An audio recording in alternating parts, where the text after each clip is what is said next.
Live India 24 channel में आप सभी का बहुत बहुत स्वागत है। आइए सुनते हैं मुंशी प्रेमचंद जी द्वारा लिखित कहानी कप्तान साहब। जगत सिंह को स्कूल जाना कुनैन खाने या मछली का तेल पीने से कम अप्रिय न था। वह शैतानी एक घुमक्कड़ युवक था। कभी अमरूद के बागों की ओर निकल जाता और अमरूदों के साथ माली की गालियां बड़े शौक से खाता। कभी दरिया की सैर करता और मल्लाहों की डोगियों में बैठकर उस पार के देहातों में निकल जाता। गालियां खाने में उसे मज़ा आता था। गालियां खाने का कोई अवसर वह हाथ से न जाने देता। सवाल के घोड़े के पीछे ताली बजाना, एक्कों के पीछे से पकड़कर अपनी ओर खींचना, बूढ़ों की चाल की नकल करना उसके मनोरंजन के विषय थे। आलसी काम तो नहीं करता पर दुर्व्यसनों का दास होता और दुर्व्यसन धन के बिना पूरे नहीं होते। जगत सिंह को जब अवसर मिलता घर के रुपए उड़ा ले जाता।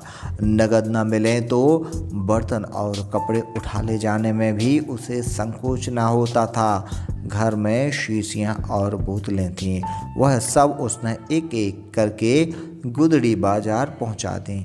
पुराने दिनों की कितनी चीज़ें घर में पड़ी थीं, उसके मारे एक भी न बची। इस कला में ऐसे दक्ष और निपुण था कि उसकी चतुराई पटुता का आश्चर्य होता था। एक बार बाहर ही बाहर केवल कार्निसों के सहारे अपने 2 मंजिला मकान की छत पर चढ़ गया और ऊपर ही से पीतल की एक बड़ी थाली लेकर उतर आया। घर वालों को आहट तक ना मिली। उसके पिता ठाकुर भगत सिंह अपने कस्बे के डाकखाने में मुंशी थे। अफसरों ने उन्हें शहर का डाकखाना बड़ी दौड़ धूप करने पर दिया था, किंतु भक्त सिंह जिन इरादों से यहाँ आए थे उनमें से एक भी पूरा न हुआ। उल्टी हानि यह हुई कि देहातों में जो भाजी साग उबले ईंधन मुफ्त मिल जाते थे वह सब यहाँ बंद हो गए। यहाँ सबसे पुराना घराव था, न किसी का दवा करते थे न सता सकते थे। इस दुर्वस्था में जगत सिंह की हथल कंपनियां बहुत अखरतीं। उन्होंने कितनी ही बार उसे बड़ी निर्दयता से पीटा। जगत सिंह भीमकाय होने पर भी चुपके से मार खा लिया करता था। अगर वह अपने पिता के हाथ पकड़ लेता तो वह हिल भी न सकते थे, पर जगत सिंह इतना सीना जोर न था। हाँ, मार पीट घुड़ की धमकी किसी का भी उस पर असर न होता था। जगत सिंह ज्यों ही घर में कदम रखता चारों ओर से कांव कांव मच जाती। माँ दुर दुर करके दौड़ती, बहनें गालियां देने लगती, मानो घर में कोई सांड घुस आया हो। बेचारा उल्टे पांव भागता, कभी कभी 2-2 3-3 दिन भूखा रहता था। घर वाले उसकी सूरत से जलते थे। इन तिरस्कारों ने उसे निर्लज्ज बना दिया था। कष्टों के ज्ञान से वह निर्द्वंद सा हो गया था। जहाँ नींद आ जाती वहीं पड़ रहता, जो कुछ मिल जाता वही खा लेता। ज्यों ज्यों घर वालों को उसकी चोर कला के गुप्त साधनों का ज्ञान होता जाता था वे उससे चौकन्ने होते जाते थे। यहाँ तक कि एक बार पूरे महीने भर तक उसकी दाल न गली। चरस वाले के कई रुपए ऊपर चढ़ गए। गांजे वाले धुआंधार तकाजे करने शुरू कर दिए। हलवाई कड़वी बातें सुनाने लगा। बेचारे जगत का निकलना मुश्किल हो गया। रात दिन ताक झांक में रहता पर घात न मिलती थी। आखिर एक दिन बिल्ली के भागे छींका टूटा। भगत सिंह दोपहर को डाक खाने में चले गए तो एक बीमार रजिस्ट्री जेब में डाल ली।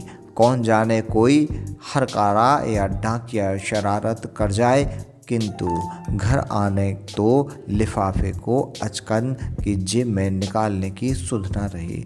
जगत सिंह तो ताक लगाए हुए था ही, पैसे के लोभ में जेब टटोली तो लिफाफा मिल गया। उस पर कई आने के टिकट लगे थे।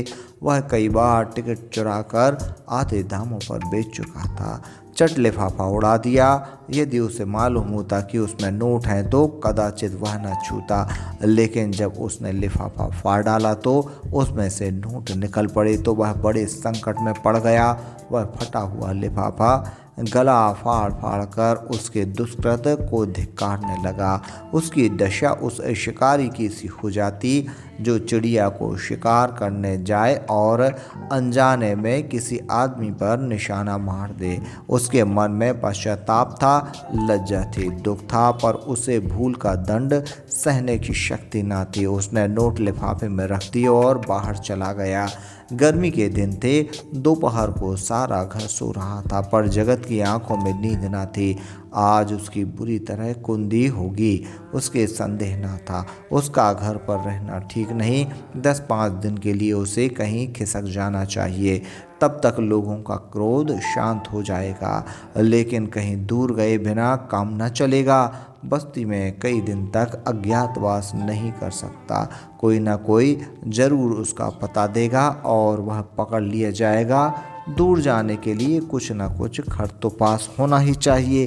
क्यों ना वह लिफाफे में से एक नोट निकाल ले, यह तो मालूम ही हो जाएगा कि उसी ने लिफाफा फाड़ा है।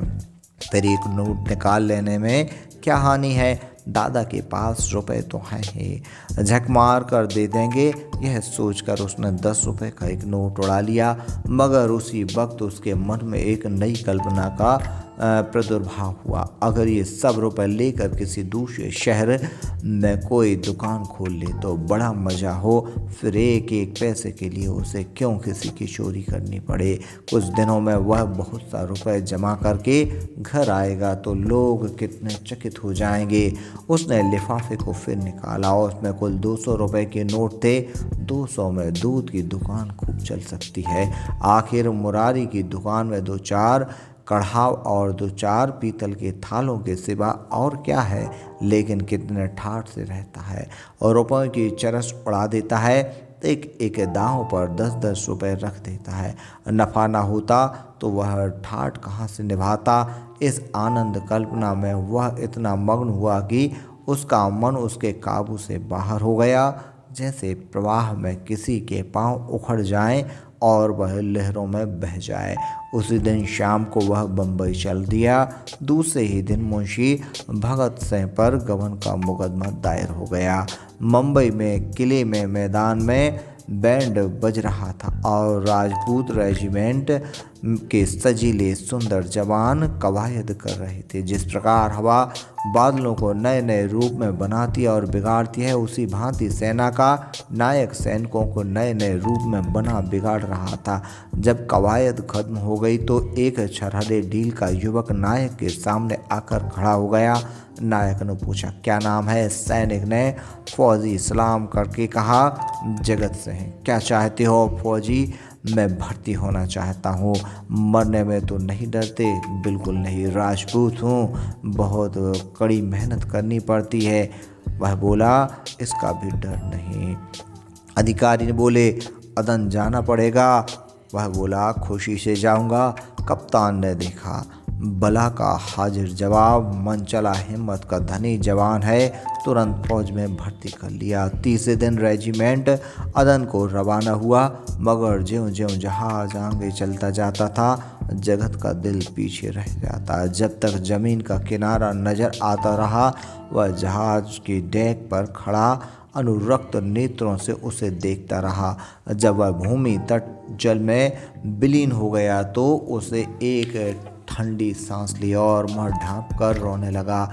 आज जीवन में पहली बार उसे प्रियजनों की याद आई। वह छोटा सा अपना कस्बा, वह गांजे की दुकान, वह सैर सपाटे, वह सुहृदय मित्रों के जमघट। आंखों में फिरने लगे, कौन जाने फिर कभी उनसे भेंट होगी या नहीं। एक बार वह इतना बेचैन हुआ कि जी में आया, पानी में कूद पड़े। जगत सिंह को अदन में रहते 3 महीने गुजर गए। भांति भांति की नवीनताओं ने कई दिन तक उसे मुग्ध किए रखा। लेकिन पुराने संस्कार फिर जागृत होने लगे। अब कभी कभी उसने स्नेहमयी माता की याद आने लगी, जो पिता के क्रोध, बहनों के धिक्कार और स्वजनों के तिरस्कार में भी उसकी रक्षा करती थी। उसे वह दिन याद आया जब एक बार वह बीमार पड़ा था। उसके बचने की कोई आशा न थी, पर ना तो पिता को उसकी कुछ चिंता थी, न बहनों को। केवल माता थी जो रात की रात उसके सिरहाने बैठी अपनी मधुर स्नेहमयी बातों से उसकी पीड़ा शांत करती रहती थी। उन दिनों कितनी बार उसने उस देवी को नीरव रात्रि में रोते देखा था। वह स्वयं रोगों से जीर्ण हो रही थी, लेकिन उसकी सेवा शुश्रूषा में वह अपने व्यथा को ऐसे भूल गई थी मानो उसे कोई कष्ट ही नहीं। क्या उसे माता के दर्शन फिर होंगे? वह इसी शोक में और नैराश्य में समुद्र तट पर चला जाता और घंटों अनंत जल प्रवाह को देखता रहता था। कई दिनों से उसे घर का एक पत्र भेजने की इच्छा हो रही थी, किंतु लज्जा और ग्लानि के कारण वह टालता जाता था। आखिर एक दिन उससे ना रहा गया। उसने पत्र लिखा और अपने अपराधों के लिए क्षमा मांगी। पत्र आदि में अंत तक भक्ति से भरा हुआ था। अंत में उसने इन शब्दों में अपनी माता को आश्वासन दिया था कि माता जी मैं बड़े बड़े उत्पात किए हैं, आप लोग मुझसे तंग आ गई थी। मैं उन सारी भूलों के लिए सच्चे हृदय से लज्जित हूँ और आपको विश्वास दिलाता हूँ कि जीता रहा तो कुछ ना कुछ करके दिखाऊंगा। तब कदाचित आपको मुझे अपना पुत्र कहने में संकोच ना होगा। मुझे आशीर्वाद दीजिए कि अपनी प्रतिज्ञा का पालन कर सकूं। यह पत्र लिखकर उसने डाक खाने में छोड़ा और उस दिन से उत्तर की प्रतीक्षा करने लगा, किंतु 1 महीना गुजर गया और कोई जवाब ना आया। उसका जी घबराने लगा। जवाब क्यों नहीं आता? कहीं माता जी बीमार तो नहीं है? शायद दादा ने क्रोधवश जवाब न लिखा होगा। कोई और विपत्ति तो नहीं आ पड़ी? कैंप में एक वृक्ष के नीचे कुछ सिपाहियों ने शालिग्राम की एक मूर्ति रख छोड़ी थी। कुछ श्रद्धालु सैनिक रोज उस प्रतिमा पर जल चढ़ाया करते थे। जगत सिंह उनकी हंसी उड़ाया करता था, पर आज वह विक्षिप्तों की भांति प्रतिमा के सम्मुख जाकर बड़ी देर तक मस्तक झुकाए बैठा रहा। वह इस ध्यान अवस्था में बैठा था कि किसी ने उसका नाम लेकर पुकारा। यह दफ्तर का चपरासी था और उसके नाम की चिट्ठी ले आया था। जगत सिंह ने पत्र हाथ में लिया तो उसकी सारी देह कांप उठी। ईश्वर की स्तुति करके उसने लिफाफा खोला और पत्र पढ़ा। लिखा था, तुम्हारे दादा को गबन के अभियोग में 5 वर्ष की सजा हो गई। तुम्हारी माता का शोक में मरणासन हो गया। छुट्टी मिले तो घर चले आओ। जगत सिंह ने उसी वक्त कप्तान के पास जाकर कहा, हुजूर मेरी माँ बीमार है, छुट्टी दे दीजिए। कप्तान ने कठोर आंखों से देखकर कहा, अभी छुट्टी नहीं मिल सकती, तो मेरा इस्तीफा ले लीजिए।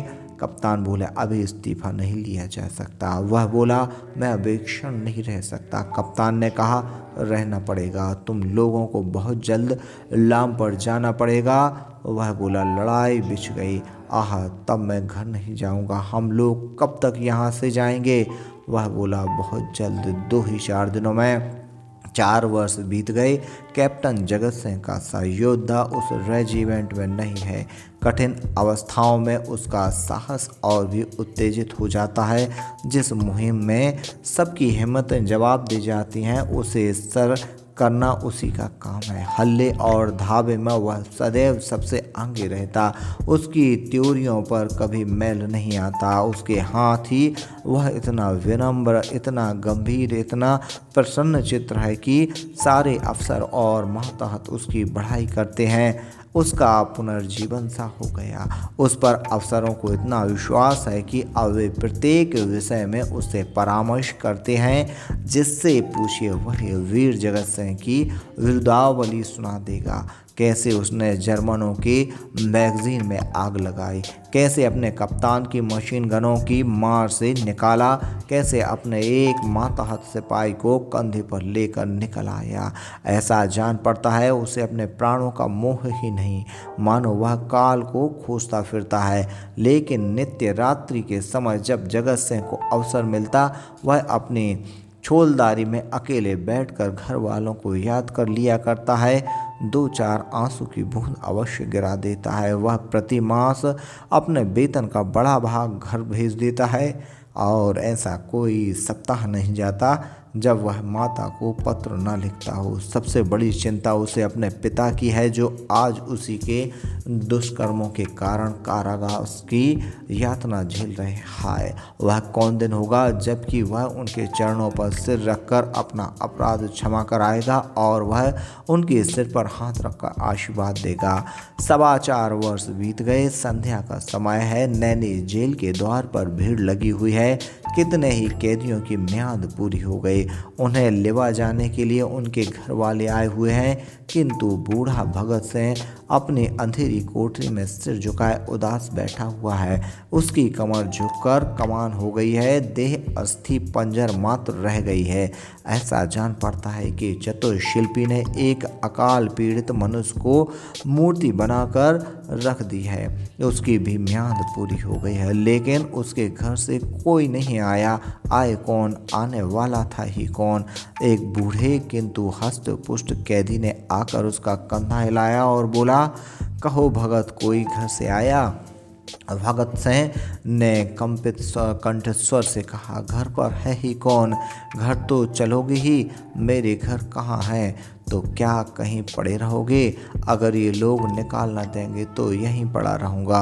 आज 4 साल के बाद भक्त सिंह को अपने प्रताड़ित निर्वासित पुत्र की याद आ रही थी, जिसके कारण जीवन का सर्वनाश हो गया, आबरू मिट गई, घर बर्बाद हो गया। उसकी स्मृति भी उन्हें असहनीय थी, किंतु आज नैराश और दुख के अथाह सागर में डूबते हुए उन्होंने उसी तिनके का सहारा लिया। न जाने उस बेचारे की क्या दशा हुई। लाख बुरा है तो भी अपना लड़का है, खानदान की निशानी तो है। मरूंगा तो 4 आंसू तो बहाएगा, 2 चुल्लू पानी तो देगा। हाय, मैंने उसके साथ कभी प्रेम का व्यवहार न किया। जरा भी शरारत करता तो यमदूत की भांति उसकी गर्दन पर सवार हो जाता। एक बार रसोई में बिना पैर धोए चले जाने के दंड में उसे उल्टा लटका दिया था। कितनी बार केवल जोर से बोलने पर मैंने उसे तमाचे लगाए थे। पुत्र सा रत्न पाकर मैंने उसका आदर न किया। उसी का दंड है। जहाँ प्रेम का बंधन शिथिल हो, वहाँ परिवार की रक्षा कैसे हो सकती है। सवेरा हुआ, आशा का सूर्य निकला। आज उसकी रश्मियाँ कितनी कोमल और मधुर थी, वायु कितनी सुखद, आकाश कितना मनोहर, वृक्ष कितने हरे भरे, पक्षियों का कलरव कितना मीठा। सारी प्रकृति आशा के रंग में रंगी हुई थी, पर भक्त सिंह के लिए चारों ओर घोर अंधकार था। जेल का अफसर आया। कैदी एक पंक्ति में खड़े हुए। अफसर एक एक का नाम लेकर रिहाई का परवाना देने लगा। कैदियों के चेहरे आशा और प्रफुल्लित हो उठे। जिसका नाम आता वह खुश खुश अफसर के पास जाता, परवाना लेता, झुककर सलाम करता और तब अपने विपत्ति काल के संगियों के गले मिलता, बाहर निकल जाता। उसके घर वाले दौड़कर उससे लिपट जाते। कोई पैरे लुट जाता, कहीं मिठाइयाँ बांटी जा रही थीं, कहीं जेल के कर्मचारियों को इनाम दिया जा रहा था। आज नरक के पुतले विनम्रता का देवता बने हुए थे। उक्त में भक्त सिंह का नाम आया। वह सिर झुकाए आहिस्ता आहिस्ता जेलर के पास गए और उदासीन भाव से परवाना लेकर जेल के द्वार की ओर चले, मानो सामने कोई समुद्र लहरें मार रहा हो। बाहर निकलकर वह जमीन पर बैठ गए। कहाँ जा सहजा उन्होंने एक सैनिक अफसर को घोड़े पर सवार जेल की ओर आते देखा। उसकी देह पर खाकी वर्दी थी, सिर पर करचोबी साफा, अजीब शान से घोड़े पर बैठा हुआ था। उसके पीछे पीछे एक फिटन आ रही थी। जेल के सिपाहियों ने अफसर को देखते ही बंदूक संभाली और लाइन में खड़े होकर सलाम किया। भक्त सिंह ने मन में कहा, एक भगवान वह है जिसके लिए फिटन आ रही है और एक अभागा मैं हूँ जिसका कहीं ठिकाना नहीं। फौजी अफसर ने इधर उधर देखा और घोड़े से उतरकर सीधे भक्त सिंह के सामने आकर खड़ा हो गया। भक्त सिंह ने उसे ध्यान से देखा और तब चौंक कर उठ खड़े हुए और बोले, अरे बेटा जगत सिंह। जगत सिंह रोता हुआ उनके पैरों पर गिर पड़ा।